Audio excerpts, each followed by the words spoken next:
bang on. This is what we do. That for us, it is not an H, this is not a K. So for us, this would be a different phase model. And we create the equation as per the different phase model. But as I said earlier also, the most of the authors would like to sell their books with the large number of models in their books.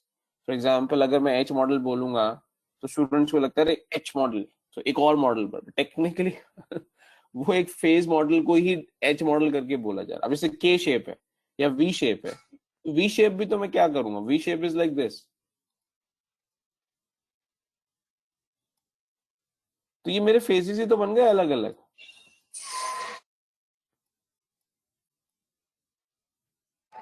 एक बार आप H model में complete करा देता हूँ. H model आप पहले book वाला formula. I'm not saying that I'm reading through books and all that. I'm just interpreting that sudden. दीपक मैं ये नहीं कह रहा आप बुक. मैं ये बोल रहा हूँ जो अभी हम करने जा रहे हैं उसका लिमिटेशन ये है, जो भी मैं आपको फॉर्मूला कराने वाला हूँ H मॉडल का, जो इसमें स्लाइड में लिखा हुआ है, उसका लिमिटेशन ये है वो फॉर्मूला सिर्फ H शेप में ही वर्क करेगा. अगर मैं शेप चेंज कर दूंगा तो वो फॉर्मूला वर्क नहीं करेगा. That is what I am trying to tell you कि वो भी लिमिटेशन हमें एक्सपीरियंस होगी जब भी हम एक दो स्लाइड में वो फॉर्मूले में पहुंचेंगे. vis-a-vis, as Parul said, the what we do practically is we follow a different phase model. वो different phase model हर एक shape में वही fit हो जाता है. छोड़ दो उसको. Let's first complete this H model. We'll come back to the limitation later. हाँ छोड़ो. आपको ये शेप समझ आ गई, डिफरेंस समझ आ गया, ये स्लांट है और वो वर्टिकल है. ये डिफरेंस पहले समझना बहुत जरूरी है. Actually, यहाँ पे जो फॉल है देखो, don't want to learn this H, K or anything because it will automatically come. हाँ इसलिए मैंने नहीं बताया था आपको, बट ठीक है कोई बात नहीं. अब एक बार स्टार्ट किया तो मैं कंप्लीट कर देता हूँ. देन आई विल एक्सप्लेन कि H मॉडल को हम अपने वाले मॉडल से कैसे सॉल्व करेंगे.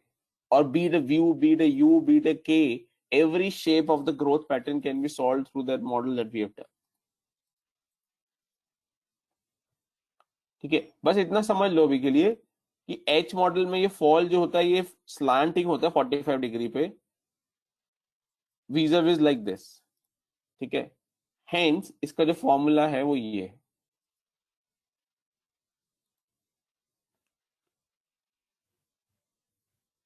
अच्छा, before we go to formula, so what do you mean by this? So this is G1, जहां GA लिखा हुआ है वो G1 है. ठीक है, और जहां GN लिखा हुआ है वो G2 है. तो GA is G1, GN is G2. ठीक है, GN जहां पे शुरू होता है उसको 2H बोलते हैं. आई रिपीट, GN जहां पे शुरू होता है वहां पे 2H बोलते हैं उसको.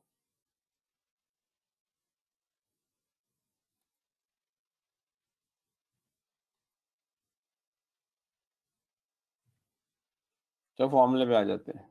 This is your H model formula. अब ध्यान से आप देखो.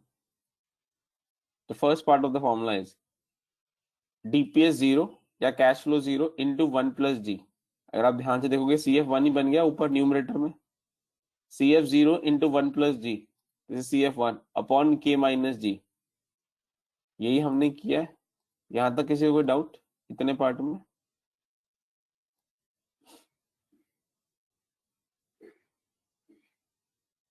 ठीक है, जो नेक्स्ट पार्ट है वो है cash flow 0 into H into H upon G1 minus G2 upon K minus G2. तो ये जो पार्ट है ना फॉर्मूले का, ये आपको रटना पड़ेगा. और ये चेंज होता रहेगा शेप के हिसाब से. अभी जो यू शेप करोगे उस पर कुछ और पार्ट आएगा यहाँ पे, which I believe is not a very best methodology. But ठीक है, अगर H मॉडल है तो फिर यही है. इसमें कोई डाउट है बिफोर एक्सप्लेन कि H मॉडल हम कैसे सॉल्व करते हैं?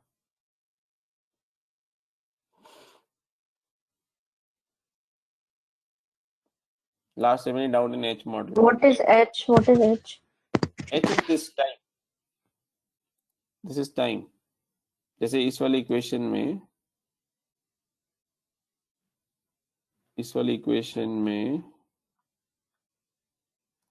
तो जैसे मैंने आपको बोला कि पहले ग्रोथ रेट जैसे GA था 8% बोला मैंने आपको कि फर्स्ट 2 साल में 8% था। उसके बाद फिफ्थ ईयर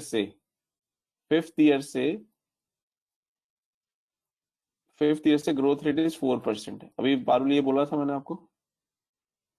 Yes. तो G2 कौन से ईयर से स्टार्ट हो रहा है? फिफ्थ ईयर से स्टार्ट हो रहा है। Yes. तो 2H इज इक्वल टू 5 हो गया। जो 2H है वो ईयर है जहां से G2 स्टार्ट होता है। तो G2 अगर इज इक्वल टू 5 हो गया तो H इज इक्वल टू 2.5 हो गया। Okay. ठीक है, तो हमने स्लांट का इसमें इंक्लूड कर लिया। हाँ, ये एक स्टैटिस्टिकल फॉर्मूला है जो स्लोप कैलकुलेट करता है। आई डोंट नो आप में से कितने लोग स्टैटिस्टिकल बैकग्राउंड से आते हैं। अगर आप स्टैटिस्टिकल बैकग्राउंड से आते हैं तो जो 45 डिग्री स्लोप होता है उसका ये फॉर्मूला होता है।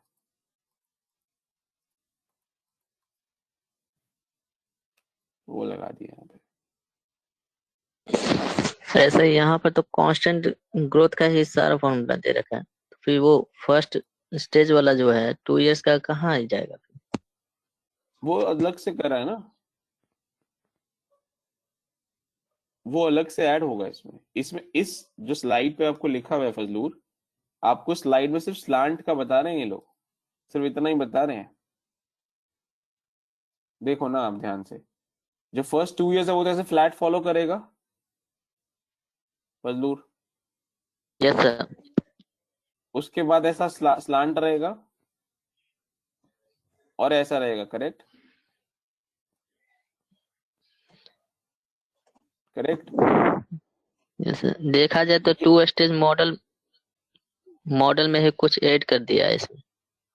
हाँ, 2 स्टेज मॉडल को हम लोग ने कुछ ऐड कर दिया जिसको हम लोग 3 स्टेज मॉडल करके करते हैं सॉल्व।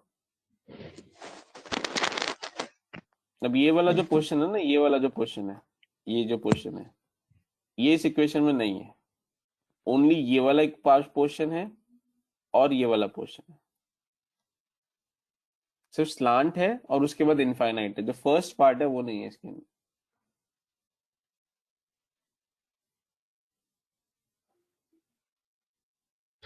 तो सब फर्स्ट पार्ट वाले को भी सॉल्व करेंगे ना इसमें, या फिर उसको नहीं? इससे नहीं सॉल्व होगा, वो वापस मेरे वाले मॉडल पे आपको आना पड़ेगा, उससे सॉल्व होगा।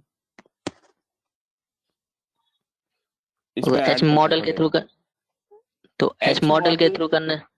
अरे फजलूर, एच मॉडल सिर्फ स्लांट को कैलकुलेट करता है, उससे पहले का नहीं कैलकुलेट करता। उससे पहले आपको नॉर्मल कैलकुलेशन करके ऐड करना पड़ेगा उसमें। एच मॉडल पूरी वैल्यूएशन नहीं करके देता। एच मॉडल सिर्फ स्लांट वाली वैल्यूएशन करके देता है, ये वाली वैल्यूएशन। मैं कलर चेंज करके आपको दोबारा समझाता हूँ।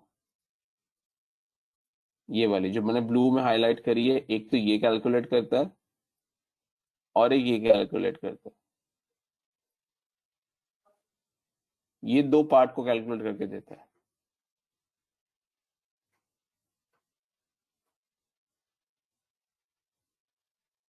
आपको फॉर्मूला पे लेके चलता हूँ। देखो यहाँ पे ये वाला जो पार्ट है ये यहाँ कवर है और ये वाला जो पार्ट है वो इस यहाँ कवर है। जो तुम्हारा क्वेश्चन है कि ये पार्ट कहाँ पर है, ये पार्ट इस फॉर्मूले में नहीं है, आपको अलग से ऐड करना पड़ेगा।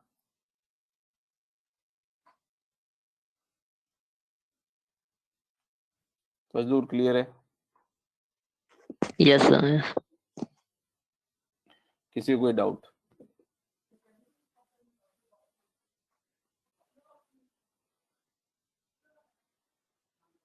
Last time any doubt?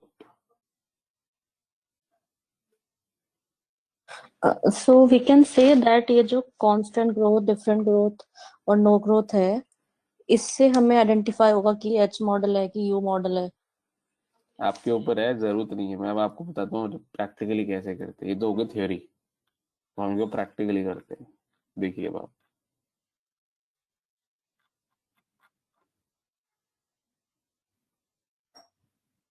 मैं थोड़ा सा इसको क्लीन करता हूँ। अब देखिए एच मॉडल क्या करता है, इसको ये बनाता है। करेक्ट, करेक्ट पारुल, ये हमने किया। तो मान लेते हैं, हम लेते हैं G1 is 3%, sorry, is 8% for first 2 years।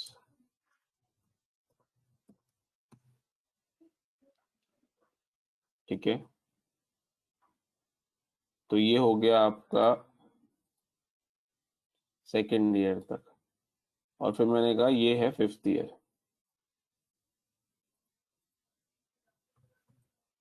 From fifth year onwards growth is stabilize at 4%। ठीक है, अब हमें पता लग गया कि सेकेंड ईयर तक ग्रोथ 8% है, फिफ्थ ईयर से इनफाइनाइट तक जो ग्रोथ है, यानी इस फेज में ये हो गया, और इतने फेज में ये हो गया। अब हमें स्लांट करना है। ठीक है ना, सपोज अगर मुझे कोई इंफॉर्मेशन है कि किस रेट पे स्लांट होगा, ठीक है, अदरवाइज मैं इसको खुद ब्रेक कर सकता हूं कि G1 जो है, जो G2 है, जो G2 है वो लेट्स अज्यूम 7% हो रहा है फॉर थर्ड ईयर। G3 जो हो रहा है 6% फॉर फोर्थ ईयर।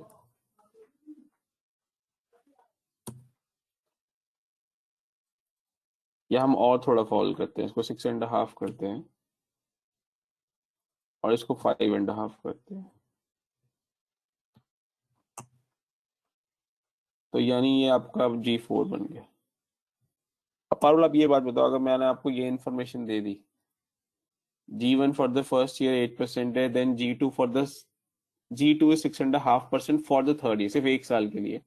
उसके बाद G3 है 5.5 और उसके बाद 4%। क्या ये आप सॉल्व कर सकते हो? ये हमारे लिए 4 फेज मॉडल नहीं हो गया? 1 phase, 2 phase, 3 phase, 4 phase. Exactly. Yes. और ये क्या स्लोप नहीं आ रहा है? ये स्लोप नहीं आ जाएगा automatically? Yeah, that's what I was saying कि हमारे ग्रोथ मॉडल से आइडेंटिफाई हो जाएगा कि कौन सा शेप या कौन सा कर्व आ रहा है। और तो मुझे जरूरत ही नहीं है शेप से अपने आप को कंफ्यूज करने की, बिकॉज जितना मैं शेप्स में जाऊंगा उतना मुझे के model, H model, V shape, वो अलग अलग अलग फॉर्मूले याद करने पड़ेंगे। देखो जैसे अभी मैंने आपको स्लाइड्स में बताया, स्लाइड में ये वाला फॉर्मूला हमें याद करना पड़ेगा अगर एच मॉडल है। नहीं, आई डोंट वांट दैट। मैं फॉर्मूले से मतलब कंफ्यूज नहीं हो रही हूँ, but just I wanted to हाँ, अब जैसे नो द पर्पस। या हाँ, लेट्स अज्यूम अभी ये एच शेप नहीं होगी, कोई और शेप होती तो ये फॉर्मूला वर्क नहीं करेगा। बट कोई भी शेप हो, ये वाला फॉर्मूला जो हमने प्रीवियस क्लास में किया वो हर जगह वो काम करेगा। तो ये लिमिटेशन है उस एच मॉडल की। यही दीपक मैं आपको बता रहा था कि ये जो फॉर्मूला है एच मॉडल का, इसकी ये लिमिटेशन है कि ये formula, the second part of this formula will only work if the shape is this slant shape.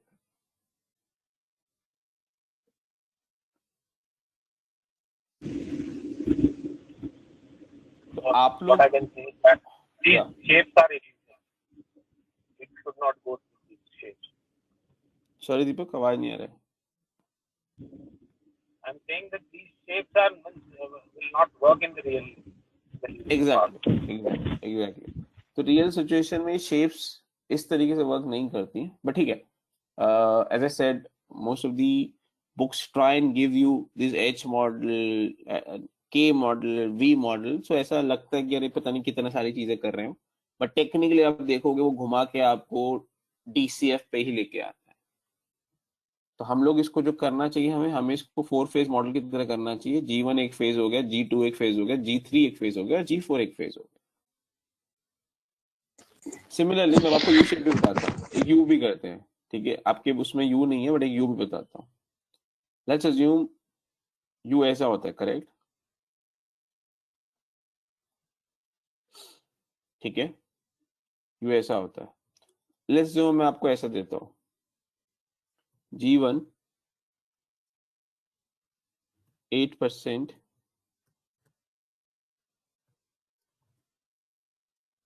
for first year, then G2 7% for second year,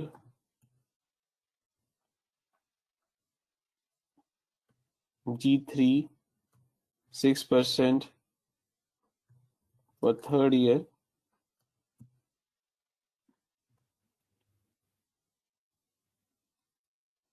G4 4% for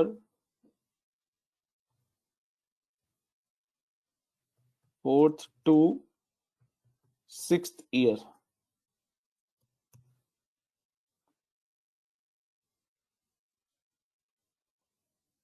and G5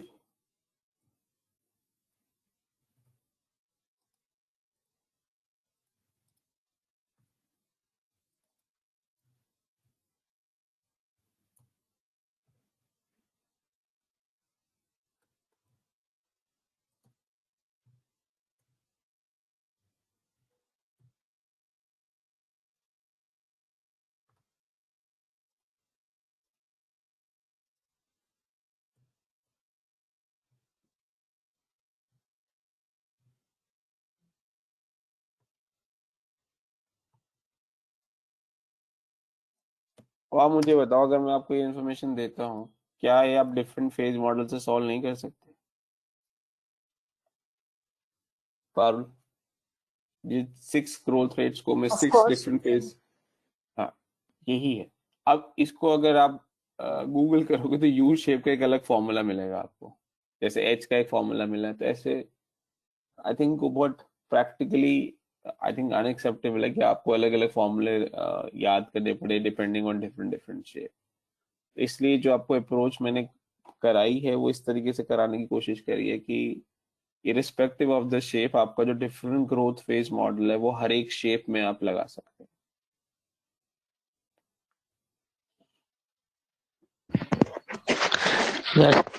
hello sir, या ये जो different phases है 6 stage तक का, अगर इसको हम 3 stages में ही कन्वर्ट कर दे तो एवरेज लिया करके। कर सकते हो, वो भी कर सकते हो फजलू। आप आपको पास अगर स्टेजेस बहुत ज्यादा हैं तो अब एवरेज लेके उनको स्टेजेस कम कर सकते हैं, दैट्स आल्सो पॉसिबल। आप अलग अलग करना चाहते हैं अलग अलग कर लीजिए, वो तो डिसीजन आप जो वैल्यूएशन टीम है या जो रिसर्च एनालिस्ट है वो लेते हैं।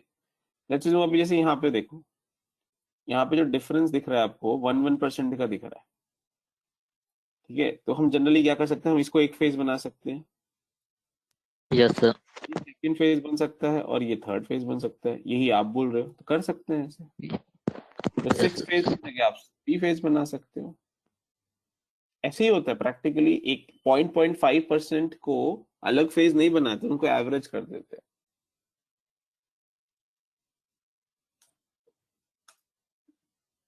क्लियर है? तो ये please H model, K model, U model, V model से ज्यादा कंफ्यूज होने की जरूरत नहीं है। Focus on what we have done, different growth phases is the key. वो एक ऐसा गोल्डन फॉर्मूला है जो आप हर जगह फिट कर सकते हो। It's a master key kind of an formula for DCF, not for the relative value. Relative valuation में तो या मार्केट वैल्यूएशन में आपको पी, एंटरप्राइज वैल्यू वो सब बताया है, बट कहीं पे भी आपको डीसीएफ लगाना है, डीसीएफ में डिफरेंट ग्रोथ फेज मॉडल जो आपने किया है उसको आप कहीं पे भी किसी भी फॉर्म में फिट कर सकते हैं। तो उसको फोकस करो, उसकी अच्छी प्रैक्टिस कर लेना।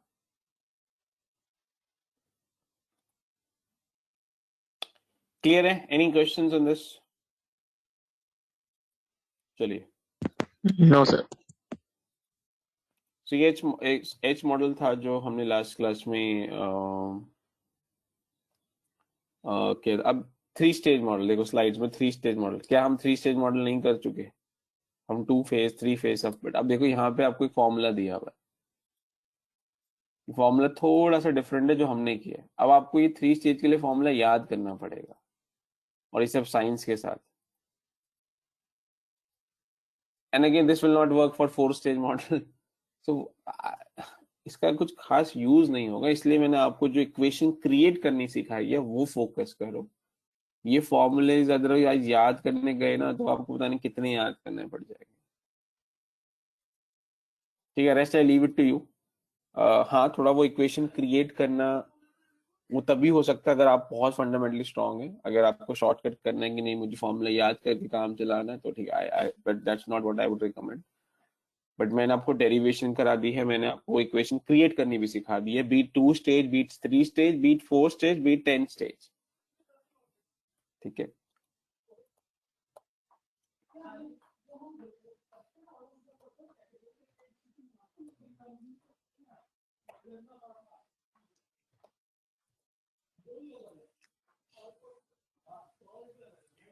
ये तो आपको सारा करा दिया, FCFE करा दिया है।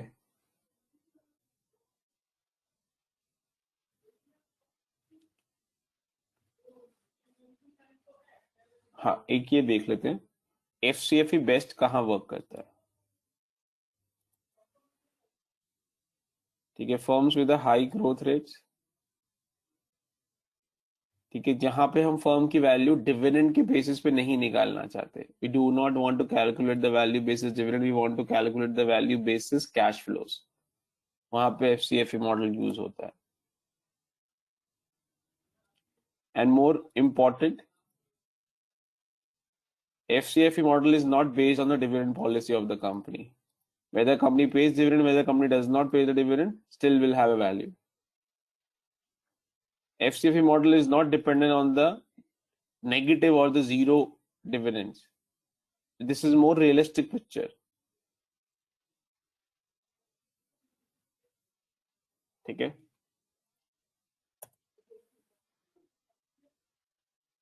now when to use FCFE and when to use FCFF, this is the golden question.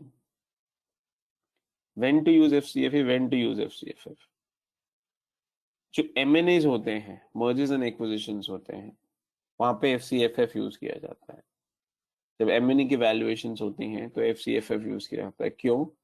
Because आप एक कंपनी को जब एक्वायर कर रहे हैं, you are acquiring the entire company, you are not acquiring only a very small portion of the equity shares, you are acquiring the whole company. That is why we use FCFF for M&A।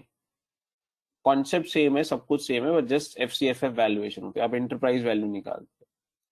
जब आप M&A नहीं कर रहे होते और आप FII investment कर रहे होते हैं, FPI इन्वेस्टमेंट कर रहे होते हैं, ठीक है, या हेज फंड इन्वेस्टमेंट कर रहे होते हैं, या प्राइवेट इक्विटी इन्वेस्टमेंट कर रहे होते हैं, तो हम FCFE निकालते हैं। इसमें किसी को डाउट?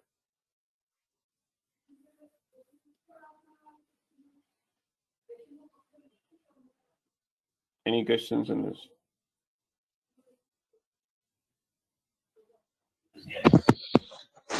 तो ये FCFE रिटेल इन्वेस्टर के लिए भी यूज किया जाएगा?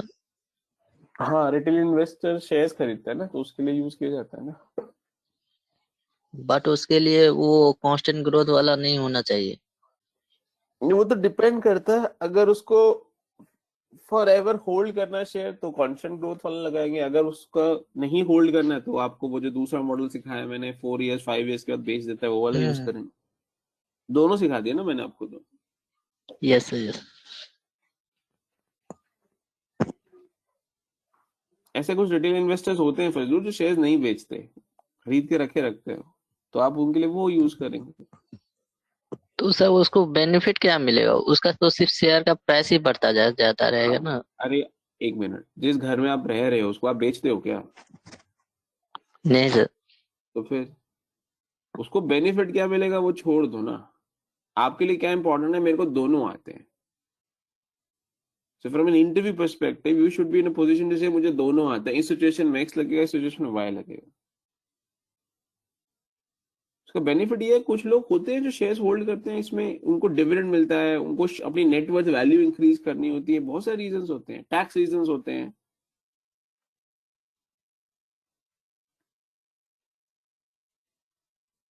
कुछ लोगों के पास बहुत ज्यादा लिक्विड इन्वेस्टमेंट होता है, कैश की जरूरत नहीं होती, तो वो क्यों बेचेगा शेयर?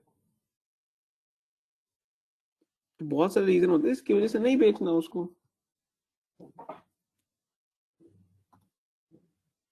तो ऐसा नहीं है ना कि हमने सिर्फ एक ही मॉडल किया, अगर वो बेचेगा तो हमने अलग मॉडल यूज करेंगे, अगर नहीं बेचेगा तो हम अलग मॉडल यूज करेंगे। That is what we need to do. ठीक है फजलू, लास्ट क्लास में एक दो और टॉपिक थे जो मैंने कहा था पाक करो, वो थोड़ा सा मुझे याद दिलाओगे कौन से थे? मैंने आपका नोट कर लो। एक एच मॉडल था, एक या दो और कुछ था थे।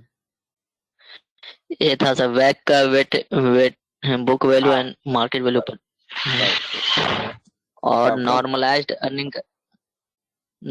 अर्निंग कैसे, नॉर्मलाइज्ड अर्निंग हम्म वो कैसे वैल्यूएशन किया जाता है, उसको कैसे एडजस्टमेंट किया जाता है वो।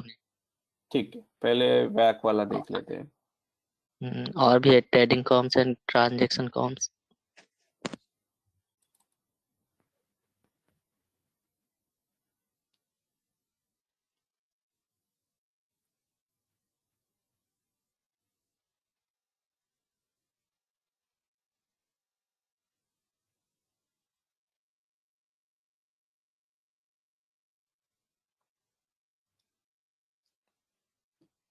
ये देखिए,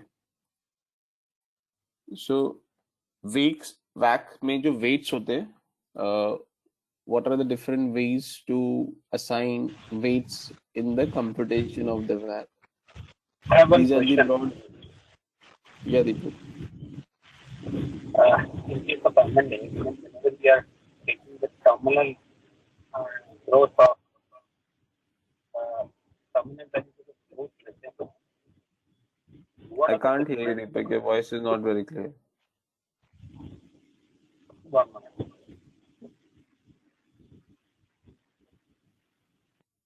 I'm saying,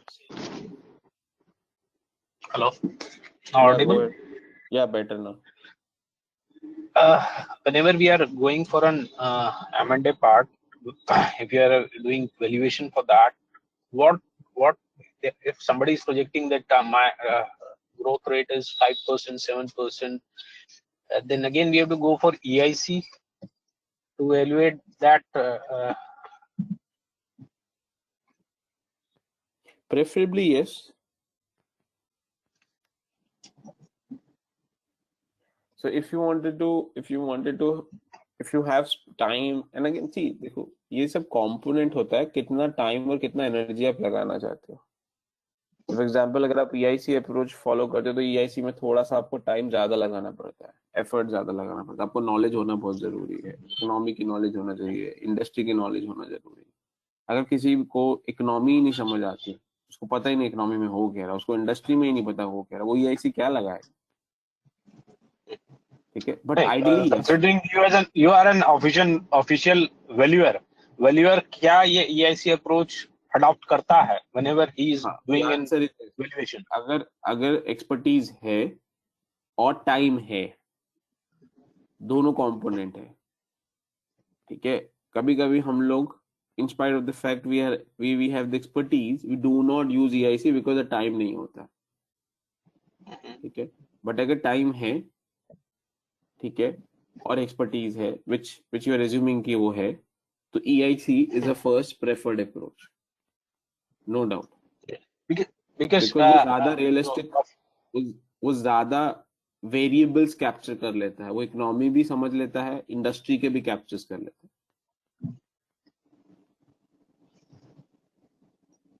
okay, then my next question is that ki whenever he is producing a valuation report, means because he is the authorized person to give the valuation report for that. So will not the authorities will ask him whether in which how you have done it, or they will blindly accept that report? Probably it will be coming in our next lectures probably. वो देखो, वो एक एक question individually handle करना होता है। So let's assume if you have been dealing with that valuation expert or that valuation firm for ages now, and you have done a transaction in the past, so generally एक trust build up हो जाता है। but आपको कोई मना नहीं कर रहा, अगर आपको लेट्स से एक वैल्यूएशन फर्म ने आपको वैल्यूएशन करके दी है, you have all the right as a management to ask those questions, पर वो क्वेश्चन पूछने के लिए आपको भी एक्सपर्टीज होनी चाहिए। That's okay. तो अगर एक्सपर्टीज है और पूछना चाहते हो तो पूछना चाहिए, फिर वो आपको पूरा समझाते हैं। In fact they come and make a presentation to you, जिसको पिच बुक प्रेजेंटेशन बोली जाती है, के पूरा आपको मॉडल समझाते हैं, आपको आपके इनपुट्स भी लेते हैं। For example let's if you से if they say कि they have assumed growth to be this because of ABC factors and you believe no this is not, it should be, then they are happy to make the adjustment। वो क्या करेंगे, उसमें document कर देते हैं उसमें कि हमने x किया था, बट मैनेजमेंट क्लाइंट के मैनेजमेंट के बोलने पे हमने इसको x माइनस y कर दिया। जैसे मैंने आपको Whenever we ये are जो giving the model projections, we are giving the assumptions also why we have taken the projections and all that. वो assumptions पहले डिस्कस होती है मैनेजमेंट से। जैसे मैंने आपको अपना जो मॉडल हमने क्लास में किया है, I told you correct. For example जैसे हमने वो जो नंबर ऑफ व्हीकल्स के लिए अप्रोच निकाली थी, सेंसर्स, आरटीओज, वो डिस्कस हुआ करेक्ट उनसे कि are you comfortable with this और not. They wanted us to make certain adjustment. जैसे सेंसर्स वाला जो था, वो क्लाइंट ने कहा सेंसर्स लगाओ, बिकॉज बहुत कॉस्टली अफेयर था। सिंगापुर में सेंसर्स लगाना गवर्नमेंट से परमिशन लेके, it's a very very expensive process, but they said no we want to do that. ठीक है, we said okay you bear the cost, आप ही को कॉस्ट बियर करना है, अगर आप चाहते हो खर्चा करना तो करो। तो जो एजम्पशंस हैं, रियल मॉडलिंग जो होता है, वो एजम्पशंस ऐसा नहीं है कि आप और क्लाइंट साइलोज में वर्क करते हैं। वो एजम्पशंस आप डिस्कस करते हो क्लाइंट से बना मॉडल बनाने से पहले कि ये एजम्पशंस हम प्लॉट कर रहे हैं, ये हमारा विजन है, ये हमारी मेथोलॉजी, हम ये मेथड से करने वाले हैं। फिर क्लाइंट आपको इनपुट देता है, आप इस एजम्पशन को क्यों कर रहे हो, ऐसा क्यों, वो सब डिस्कशन होता है। वो बोलता है चेंजेस कर सकते हो, वो चेंज कर दो अगर आपको लगता है वो सही है। एंड देन फिर आप मॉडल बनाते हो, फिर मॉडल वापस से क्लाइंट को जाके प्रेजेंट करते हो। ब्रॉडली 2 से 3 मीटिंग होती है क्लाइंट के साथ to complete this model. One at the start of assumption, second in the somewhere in the mid stage, and then last when you're done with the model, then you finally present the model back to the client.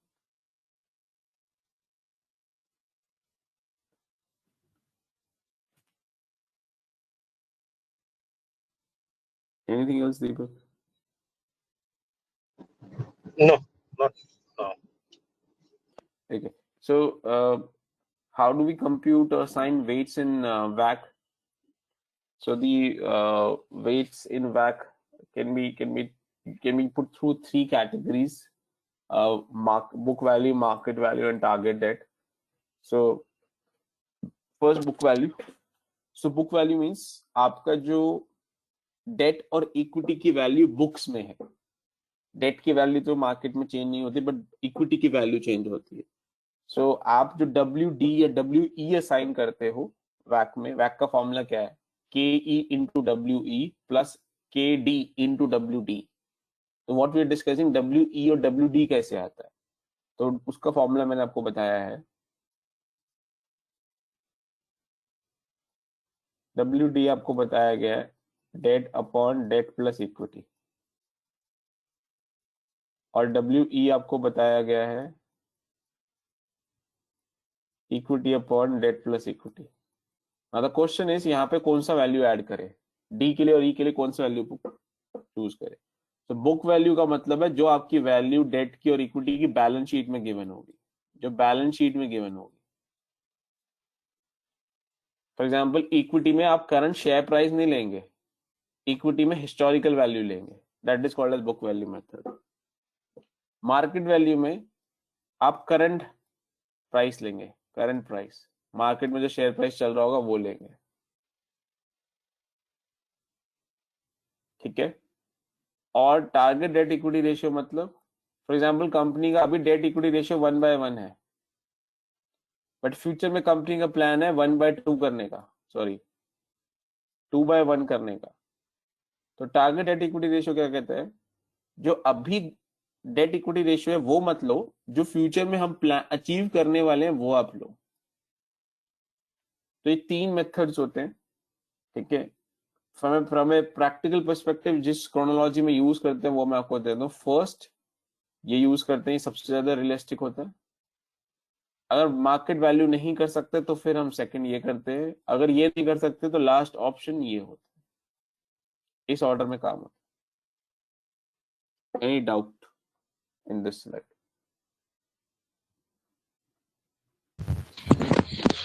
Wait में हम sir market value का ही use करेंगे, market value का debt wait.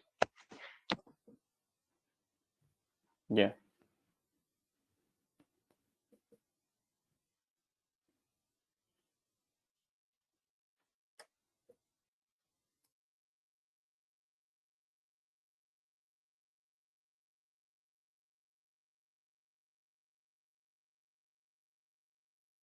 Any other question? ये target debt equity एक बार explain करना। For example, currently your debt equity ratio is 1:1, तो आपका weight of debt 50% हो गया, weight of equity 50% हो गया। Parul, any doubt till this point? No. Let's assume in the future, in next 6 months or next 1 year, company का plan है इसको debt equity ratio को 2/1 करने का। अभी किया नहीं है, बट अभी प्लान है, टारगेट है। जब 2/1 हो जाएगा तो आपका डेट का वेट 75% हो जाएगा और इक्विटी का 25% हो जाएगा।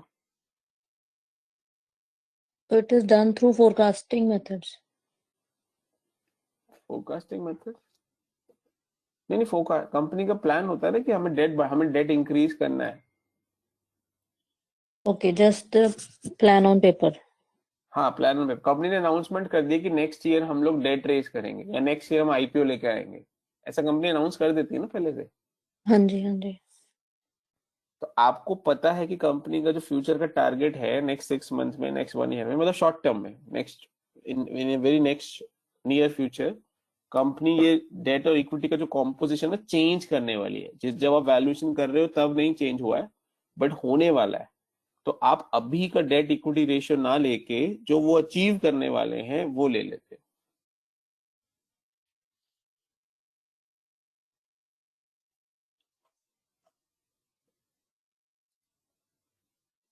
ओके। अगर आप ध्यान से देखोगे जो हमने मॉडल किया है पारुल क्लास में, उसमें कौन सा हमने इन तीनों में से कौन सा हमने अप्रोच यूज किया? एनीबडी क्या बता सकते हैं हमने कौन सा अप्रोच किया इन तीनों में से? जो हमने क्लास में मॉडल मार्केट किया वैल्यू है? सर। नहीं, हमने टारगेट डेट नहीं, किया है। टारगेट डेट किया है हमने।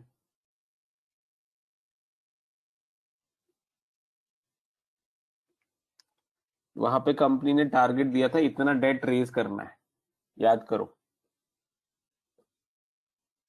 और उससे हमने वेट निकाले हैं। तो हमने जो क्लास में किया, हमने टारगेट डेट किया, सिंपल रीजन क्योंकि उसकी मार्केट वैल्यू हमें पता ही नहीं थी। और क्यों नहीं पता थी? कंपनी वो भी लिस्ट ही नहीं हुई है। इसलिए मैंने आपको कहा कि फर्स्ट अप्रोच मेरा ये होता है, अगर ये इन्फॉर्मेशन बस अवेलेबल नहीं है, कंपनी का लिस्ट नहीं हुई भी, या कोई भी रीजन हो सकता है, बट ये नहीं है, तो मैं इस पे जाता हूँ। अगर ये भी नहीं होता तो मैं इस पे आता, बट हमारे पास ये था इसलिए हमने ये यूज किया बस।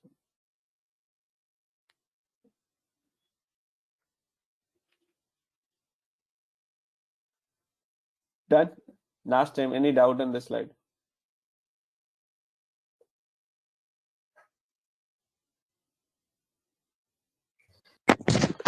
सही से एक क्वेश्चन है, सॉल्व नहीं होता है, हो ही नहीं रहा है। क्या नहीं हो रहा? क्वेश्चन है, न्यूमेरिकल क्वेश्चंस। हाँ, वो बाद में करेंगे। क्वेश्चन के लिए है ठीक आपके है। प्रोजेक्ट, उसको साइड रखो।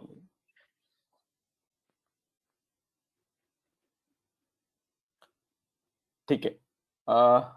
उसके बाद नेक्स्ट क्या था तेरा टॉपिक जो हमने लास्ट टाइम बात किया था? Normalised, normalised earning, right? Normalise, हाँ।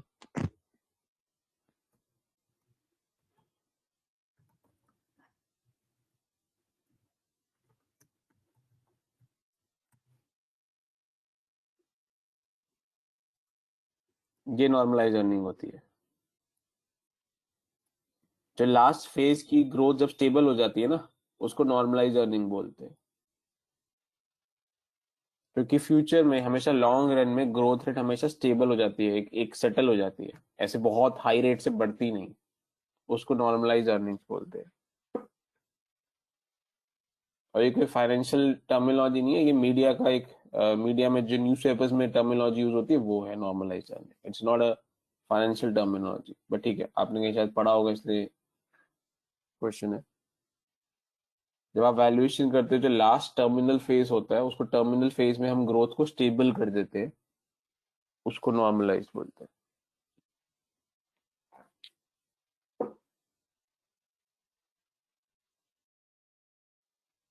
नेक्स्ट और क्या था उसमें?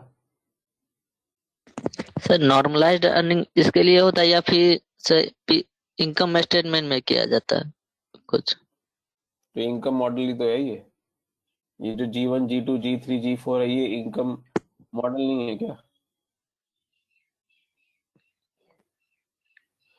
इनकम स्टेटमेंट में कुछ एडजस्टमेंट नहीं किया जाता है उससे नॉर्मलाइज्ड अर्निंग में?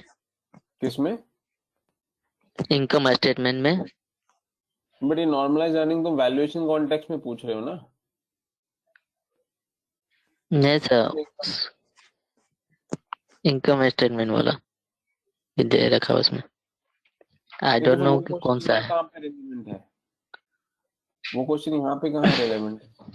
अगर आप अकाउंटिंग वाला पूछ रहे हो, अकाउंटिंग वाला नॉर्मलाइज अर्निंग पूछ रहे हो, ठीक है, तो अकाउंटिंग वाला normalise earning is not what I explain.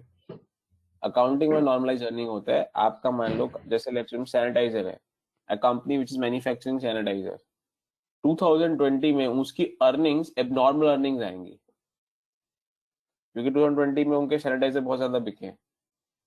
पर वो नॉर्मल नॉर्मल अर्निंग नहीं है ना, हर साल थोड़ा इतना कमाने वाले हैं। तो जब आप एबनॉर्मल अर्निंग को बाहर निकाल देते हो और उसमें जो नॉर्मल अर्निंग होती है उसको नॉर्मलाइज अर्निंग बोलते हैं।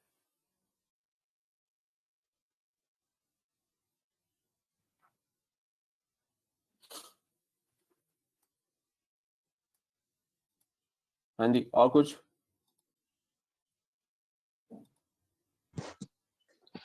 और सर है trading comps and transaction comps. Trading comps और ट्रांजेक्शन कॉम्स होता है। सो फॉर एग्जाम्पल ये रिलेटिव वैल्यूएशन में हमने किया,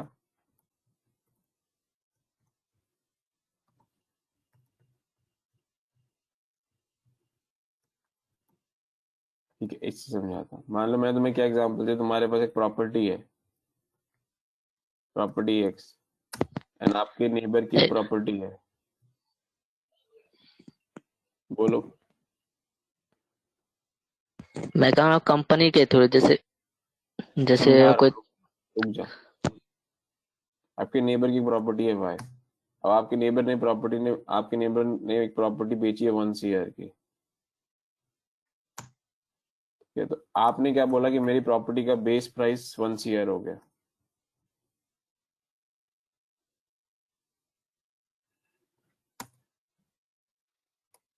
क्यों?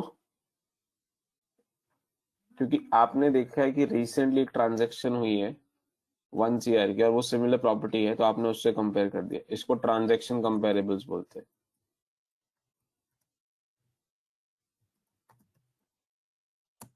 जब आप किसी ट्रांजैक्शन की वैल्यूएशन को अपनी वैल्यूएशन का बेसिस बना देते हो तो उसको ट्रांजैक्शन कंपेरेबल्स बोलते हैं। अब इसी को कंपनी के कॉन्टेक्स्ट में करते हैं। एक कंपनी ए अभी सोल्ड हुई है for let's assume 1 CR, company B भी वैल्यूएशन कर रही है और company B and company A very similar, market share same है, बिजनेस मॉडल सेम है, सब कुछ सेम है। तो कंपनी बी जो अपनी वैल्यूएशन बेस स्टार्ट करती है 1 CR से करती है, तो ये ट्रांजैक्शन कंपेरेबल होते हैं, जहां पे आप अपनी वैल्यूएशन किसी एक ट्रांजैक्शन से कंपेयर करके बना देते हो। कोई डाउट फजूल इसमें?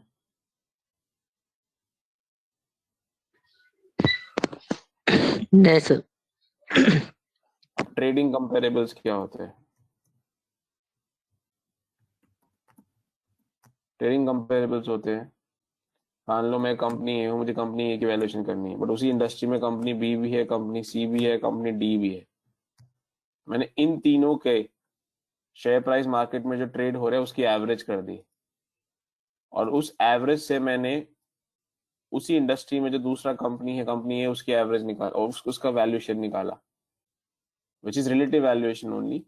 बट ये कंपनी कुछ कुछ ट्रांजेक्शन नहीं हुआ, कुछ बाय एंड सेल नहीं हुआ, कुछ एमएनए नहीं हुआ, बट इसका जो मार्केट में प्राइस चल रहा है उस मार्केट प्राइस से मैंने अपना निकाला। फॉर एग्जाम्पल ये तीन चारों कंपनी सेम साइज की और सबका स्टॉक प्राइस 100 के आसपास चल रहा है, 100, 105, ठीक है, 98 ऐसा कुछ चल रहा है।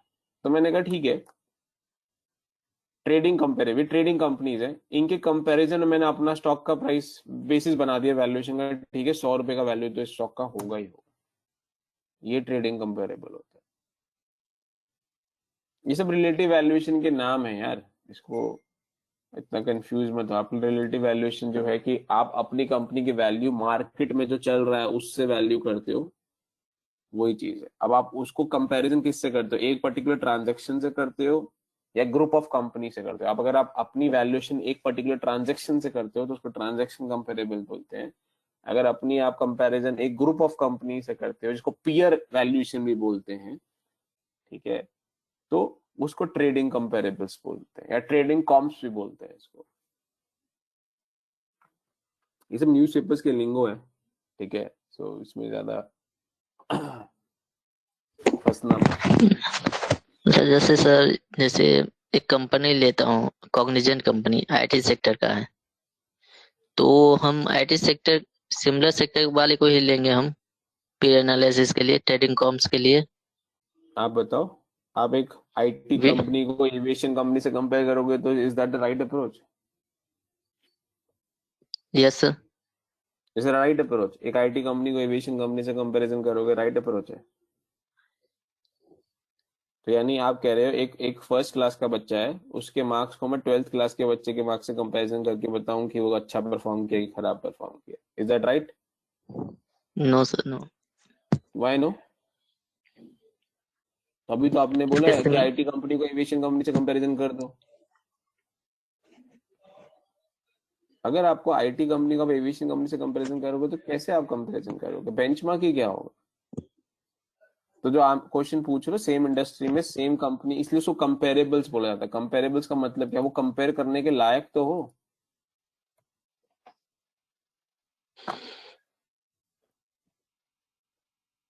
और कुछ फजलूर?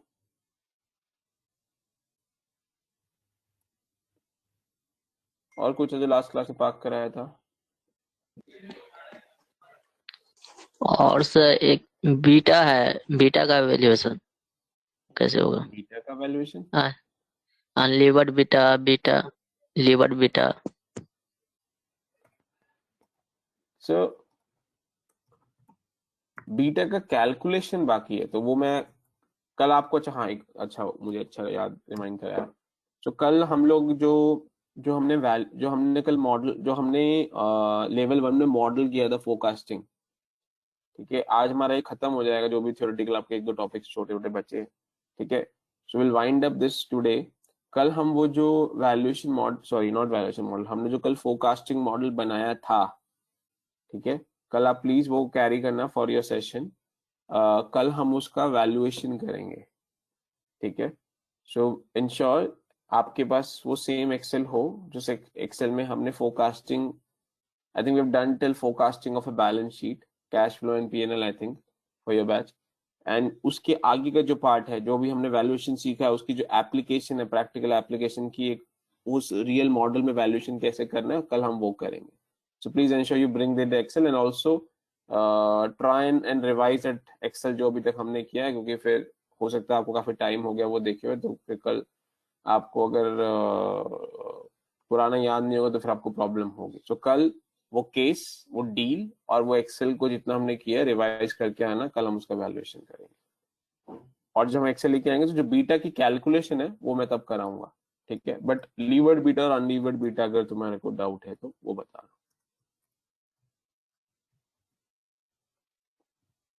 क्या होता है लेवरेज का मतलब, क्या होता है? क्या होता है लेवरेज का मतलब फजूल?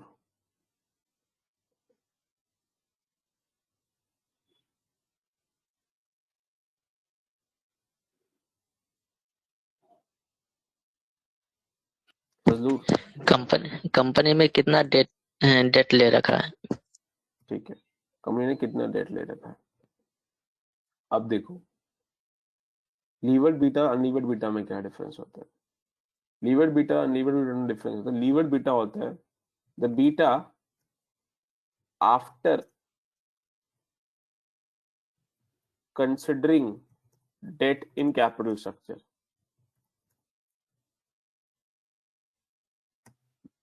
And unlevered beta is beta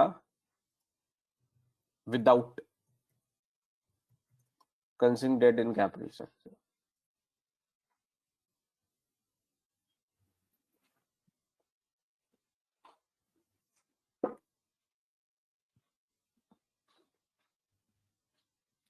तो आप बताओ रियलिटी किस पे होती है, लीवर्ड होती है कि अनलीवर्ड होती है? जो कंपनी का रियल बीटा होता है वो लीवर्ड बीटा होता है कि अनलीवर्ड बीटा होता है?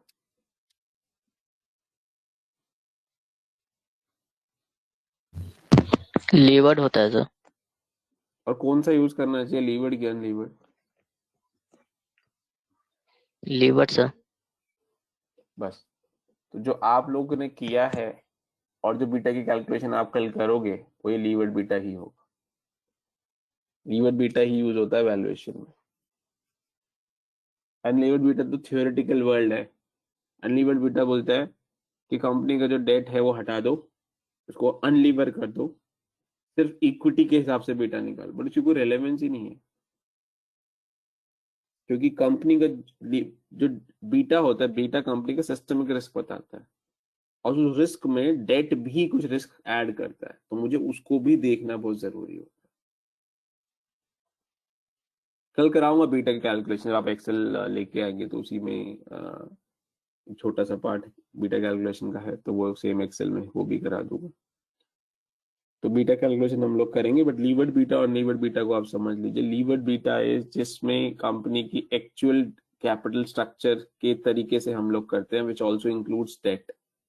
But unlevered beta is that beta जिसमें हम डेट को कंसिडर नहीं करते. जो रियल मार्केट्स में आपको बीटा मिलता है वो हमेशा लीवर्ड होता है. हाँ, अगर एक ऐसी कंपनी है जिसके कैपिटल स्ट्रक्चर में डेट है ही नहीं, प्योरली इक्विटी से फंड करा गया, तो वो अनलीवर्ड बीटा हो जाता है ऑटोमेटिकली. चलो बहुत कम सिचुएशंस ऐसी आती हैं, बट ठीक है. अगर कंपनी के कैपिटल स्ट्रक्चर में डेट भी है तो वो लीवर्ड बीटा होता है.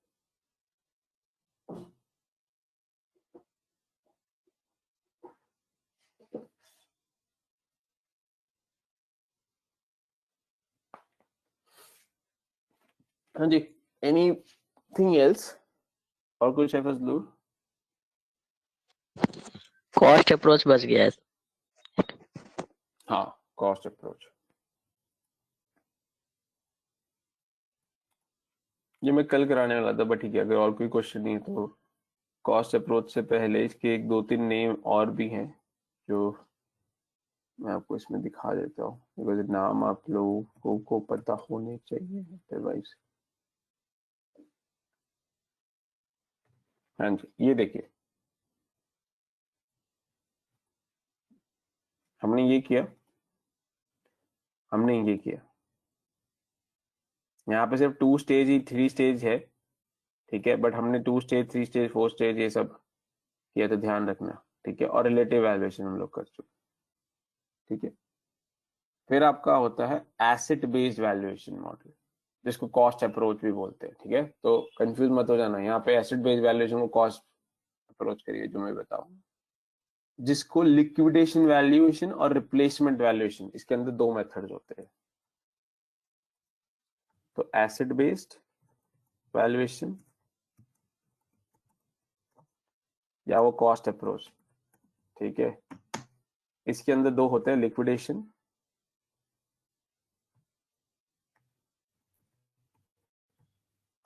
और एक होता है replacement.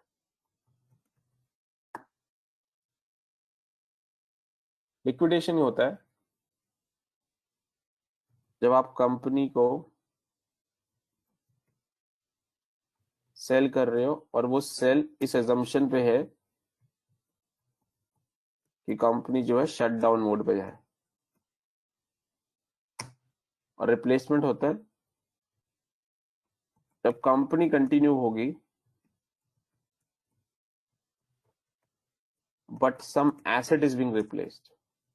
asset, some asset or part is being replaced, part of company is being replaced.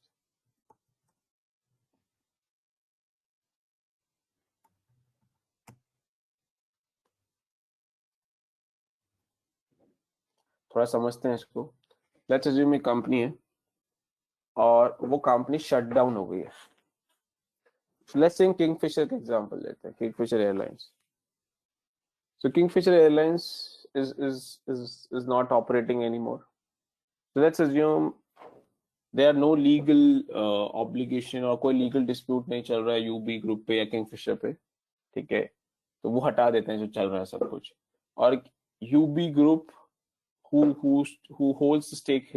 holds the management stake in Kingfisher has all the legal approvals to sell the company. तो वो अब उस कंपनी की valuation कैसे होगी? और वो company को आगे चलाना नहीं चाहते, they don't want to run the company, ठीक है, तो वो कंपनी आगे कभी नहीं चलेगी, वो कंपनी बंद हो चुकी है, वो कंपनी को बेचा कैसे जाएगा? क्या उस कंपनी का कोई फ्यूचर इनकम है? Is there any future income? The answer is no, because company shut down है.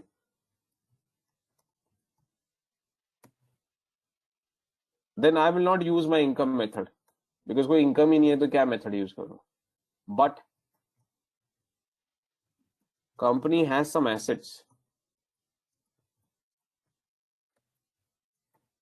hence I will use asset based valuation model and I will use liquidation approach. Company को liquidate कर रहे हैं. समझ आया कब liquidation method use करते हैं?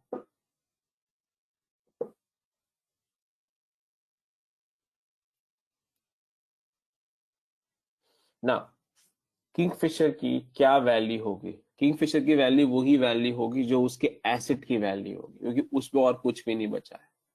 जब हम कंपनी को वैल्यू करते हैं, कंपनी को हम जो वैल्यू करते हैं उसके एसेट से वैल्यू नहीं करते, हम उसके फ्यूचर की अर्निंग कैपेसिटी, वो कितना कमा सकता है उससे अर्न करते हैं. That is called as income approach और एफसीएफई और dividend approach. But the company shut down, company does not have any future earning capacity, तो कंपनी का बचता क्या है? कंपनी का सिर्फ एक एसेट बेस बचता है. एसेट्स होते हैं, उस एसेट की जो वैल्यू होती है उनका टोटल करके कंपनी की वैल्यू आ जाती है. That is called as liquidation approach या कॉस्ट अप्रोच.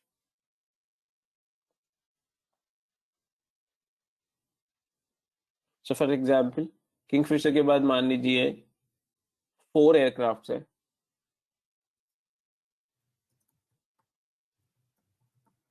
और मान लीजिए 1 ऑफिस है. मान लीजिए ये एसेट्स है, जितने भी एसेट होंगे ऐसे उसकी एसेट्स की लिस्ट हो जाएगी. अब उन एसेट्स की एक बुक वैल्यू होती है और एक मार्केट वैल्यू होती है, ठीक है. मान लीजिए 4 एयरक्राफ्ट की बुक में वैल्यू 20 रुपीज है और इनकी मार्केट में वैल्यू 60 रुपीज है. उस ऑफिस की बुक में वैल्यू 100 रुपीज है और मार्केट वैल्यू मान लीजिए 500 रुपीज है. इन सब एसेट्स का टोटल कर दिया जाता है. ये लिक्विडेशन वैल्यूएशन अप्रोच है. तो आपकी बुक वैल्यू के हिसाब से किंगफिशर 120 रुपए की बिकनी चाहिए, मार्केट वैल्यू के हिसाब से आपकी किंगफिशर 560 रुपीज की बिकनी चाहिए. कोई डीसीएफ नहीं है, कुछ नहीं है, सिर्फ एसेट लो, उस एसेट की value is the value of the company. But please remember, ये सिर्फ उन्हीं कंपनी में किया जाता है जहां शट डाउन कंपनी हो. फ्यूचर कुछ नहीं है कंपनी का, बंद कंपनी है और वो सेल के लिए यूज सेल हो रही है company. That is why it is called as liquidation approach, asset based और cost based. Anybody, any doubt in this?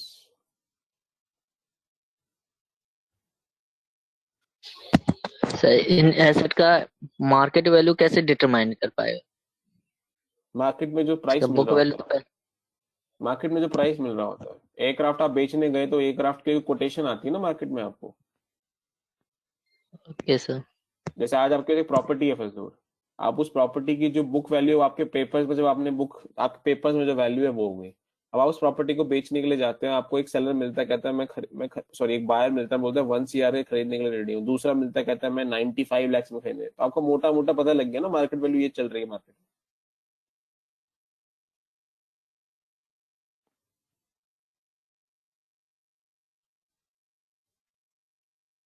Market value is an average price of given by the buyers.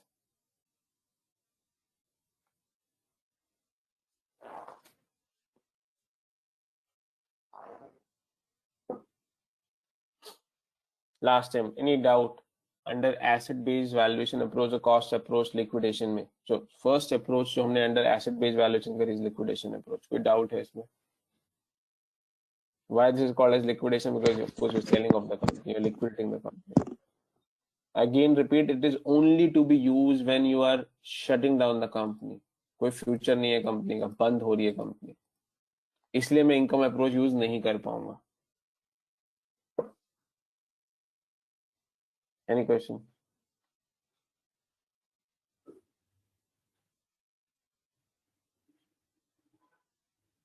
ठीक है. Then you have a replacement valuation model. So what is a replacement valuation model? Let's assume now Kingfisher is a running company.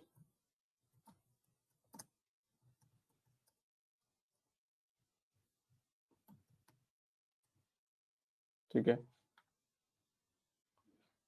और उसके पास अपने 4 aircraft है, पर वो सब aircraft की जो लाइफ होती है वो खत्म हो गई. एवरी एयरक्राफ्ट इज एक लाइफ होती है, उसके बाद उसको आप उड़ा नहीं सकते. ठीक है, अगर आपको नहीं पता तो. Now let's assume Kingfisher running company है, अब उसको ये 4 एयरक्राफ्ट को रिप्लेस करना है.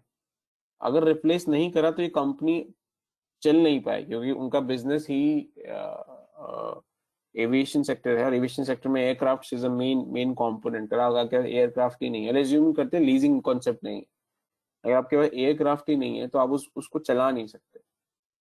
अब मार्केट में जब वो नया एयरक्राफ्ट खरीदने के लिए जा रहे हैं, तो मान लीजिए उसकी एक एयरक्राफ्ट की वैल्यू 100 रुपीज है, तो 4 एयरक्राफ्ट की वैल्यू 400 रुपीज हो गई. ये रिप्लेसमेंट वैल्यू है.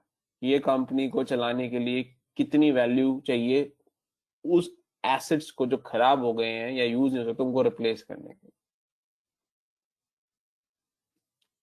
अब ध्यान से देखेंगे तो ये दोनों में से कोई वैल्यूएशन, कुछ खास वैल्यूएशन हमने करी नहीं है. हमने सिर्फ एसेट की जो कॉस्टिंग है ना, उस कॉस्टिंग को यूज कर लिया, इसलिए इसको कॉस्ट बेस्ड मेथड भी बोल देते हैं.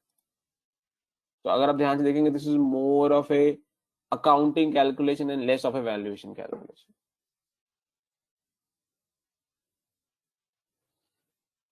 This is called as replacement valuation model.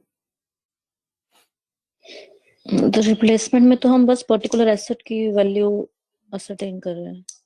Correct, क्योंकि Calculate उस एसेट को हम रिप्लेस कर रहे हैं ना Parul. That is what replacement means. आप हाँ, एक मतलब बिजनेस का एक company पार्ट या एक valuation. एसेट को रिप्लेस कर रहे हो, तो वो आप कंपनी की वैल्यूएशन नहीं कर रहे पारुल इन द रिप्लेसमेंट. आप जो पार्ट रिप्लेस कर रहे हो उसकी वैल्यू कर रहे हो, पार्ट और एसेट.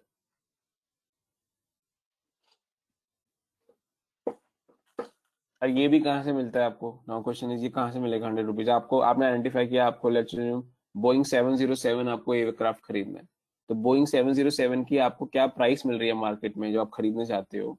अब आपको ब्रांड न्यू खरीदना है, पुराना खरीदना है, वो आपका डिसीजन है. बट अगर आपको ब्रांड न्यू खरीदना है तो आपको बोइंग वाले कितना प्राइस ऑफर कर रहे हैं, दैट बिकम्स योर प्राइस.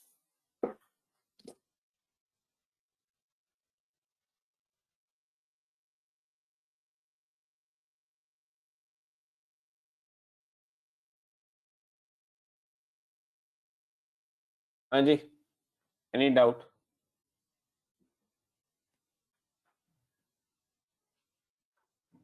ठीक है. So this completes जो valuation की तीनों methods हैं. We've done asset based valuation और cost approach. ठीक है. We've done income approach. ठीक है. And we've done relative valuation. जो आपको main focus, मैं priority बता देता हूँ किस order में आपको focus करना है. So first is the income approach. Income approach is the one जो आपको अच्छे से आनी चाहिए. ठीक है. Spend more time on that. Then comes the relative valuation. Then comes the asset approach. Asset approach. Don't try and spend more than half an hour. ये generally use इतना नहीं होता है बिकॉज इसमें खास कैलकुलेशन होती नहीं है, सिर्फ कॉस्टिंग मेथड और है एक मार्केट में क्या प्राइस चल रहा है उसका टोटल वगैरह कर दिया जाता है. ठीक है, तो वो इतना ज्यादा टाइम उसमें मत स्पेंड कर देना. spend heavy time on TCF, FCFF, FCFE, income approach, dividend 2 stage, 3 stage, constant growth, multiple growth, ये सब पे टाइम ज्यादा स्पेंड करना from an interview preparation perspective.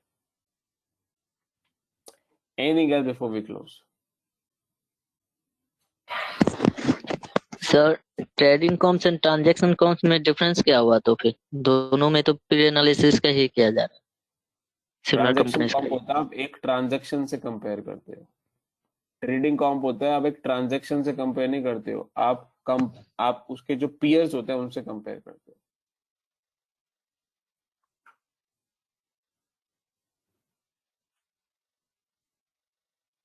ठीक है Fazlu? Yes sir. Anything else last time?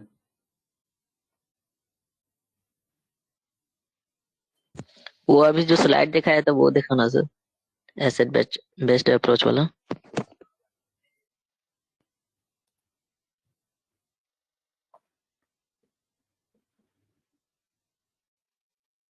ये कंटिजेंट क्लास मेथड मॉडल क्या है? नहीं, ये तो डेरिवेटिव्स के लिए यूज होता है, कंपनीज के लिए यूज नहीं होता. Okay sir. ओके. अगर आप ऑप्शंस वगैरह आपको पता हो तो ऑप्शन ब्लैक स्कूल्स मॉडल होता है. ये कंपनी वैल्यूएशन में ये 3 आते हैं. ये जो लास्ट वाला है ये डेरिवेटिव्स वाला है. Hello. Yeah. Hello. We'll read this also. No, not in this Yes, sir. journey.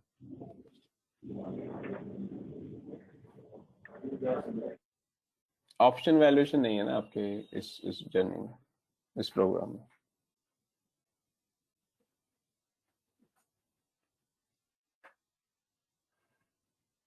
हाँ जी, एनीथिंग एल्स? सर हमारा वैल्यूएशन खत्म हो गया, एंड हो गया. हाँ जी, अब हम उसका कैलकुलेशन या जो प्रैक्टिकल पार्ट है जो हमारा मॉडल का है वो हम करेंगे कल. थियोरेटिकल कॉन्सेप्ट मैंने खत्म कर दिया, सिर्फ एक बीटा कैलकुलेशन बचा है. तो बीटा कैलकुलेशन भी हम लोग आपको क्योंकि एक्सेल में करना है तो बीटा कैलकुलेशन बचा है. और आपका इसका जो प्रैक्टिकल पार्ट है जो हमने मॉडल बनाया उसमें वैल्यूएशन कैसे करना है, क्या करना है, जो भी तक हमने करा है उसमें जाके हम सब एप्लीकेशन करेंगे. हम लगा जो प्राइवेट इक्विटी होगा उसका वैल्यूएशन, मर्जर एक्वाजिशन ये सब बचा हुआ है. हाँ, तो वो वैल्यूएशन अभी कैसे करते हैं वही तो आपको बताऊंगा कल. एमएनए का जो कॉन्सेप्ट है वो भी सब उसी में कवर हो जाएगा आपका. I don't know MNA valuation से आप क्यों इतना कंफ्यूज हो रहे हो, तो ये क्वेश्चन को कल आपको समझाऊंगा कैसे होता है. प्राइवेट इक्विटी वो सब आपको कल दिखने को मिलेगा जब एक्सेल में आप स्टार्ट करेंगे calculation. Okay sir. Private equity हो फजलूर, पब्लिक इक्विटी हो या एमएनए हो, वैल्यूएशन में कोई डिफरेंस नहीं है.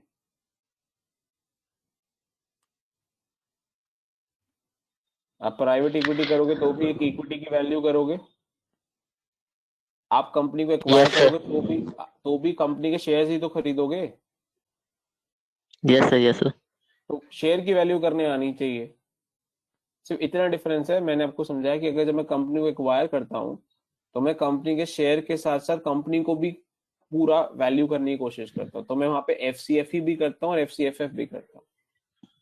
बट अगर मैं कंपनी को एक्वायर नहीं कर रहा हूँ, सिर्फ प्राइवेट इक्विटी कर रहा हूँ, तो मैं एफसीएफएफ नहीं करता, सिर्फ एफसीएफई करता हूँ. तो जो एफसीएफएफ कैलकुलेशन आपको सिखाई गई है ना वो एमएनए वाली वैल्यूएशन है.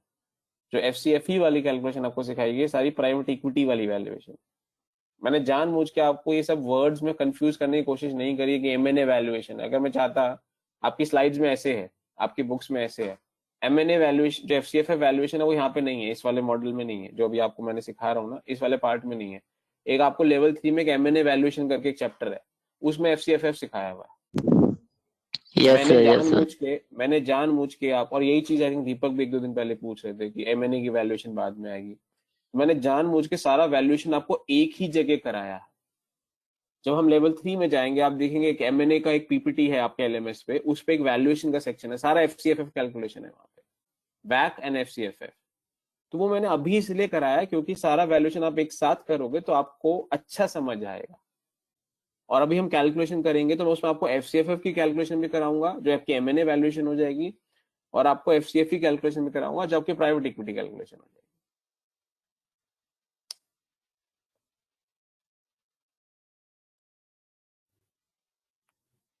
ठीक है, anything else before we close? No sir.